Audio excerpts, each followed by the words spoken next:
After the release of the original Iron Man movie from Marvel Studios in 2008, it helped to bring superheroes, but more importantly Marvel Comics, and related merchandise to casual audiences in the United States and international countries. Soon after its release, a computer graphics series was produced and later aired, which aimed to take advantage of casual interests with the movie's release. But the speculative scenario is this: Iron Man Armoured Adventures was an underrated series of 2000's Marvel. In the mid-1990s was Iron Man the Animated Series, which was the first modern attempt at a cartoon to feature Tony Stark and all of the related characters, lore, and details from the associated Marvel comics.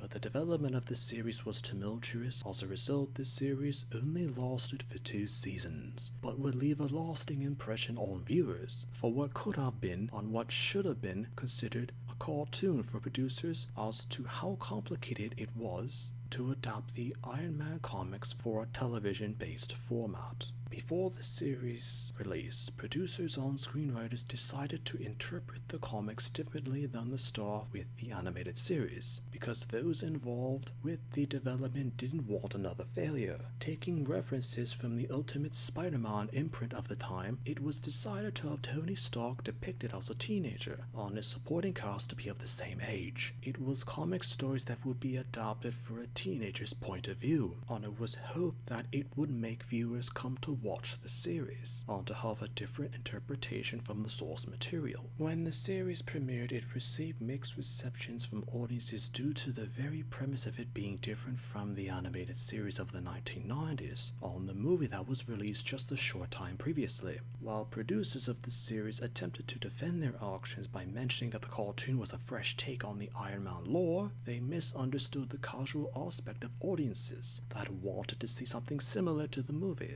and comics of the time. In the years and decades since its original broadcasting, the series was later re-evaluated as an innovative and skillfully done adaptation. The series was often compared to the disappointing adaptations of Iron Man villains seen in Iron Man 2 and Iron Man 3, where the Mandarin in particular as Gene Khan was innovative and imagined well when in comparison to the infamous and controversial display depicted in Iron Man 3. The computer animation of the series was also considered a charm of the show when released, while others mention that it has not necessarily aged well when in comparison to other cartoons of the era. Due to the unique premise of the cartoon, it's unlikely to ever be remade in the format that it was, and the Armoured Adventures will always be a reminder of that time for Iron Man by fans of the series and readers of the comics.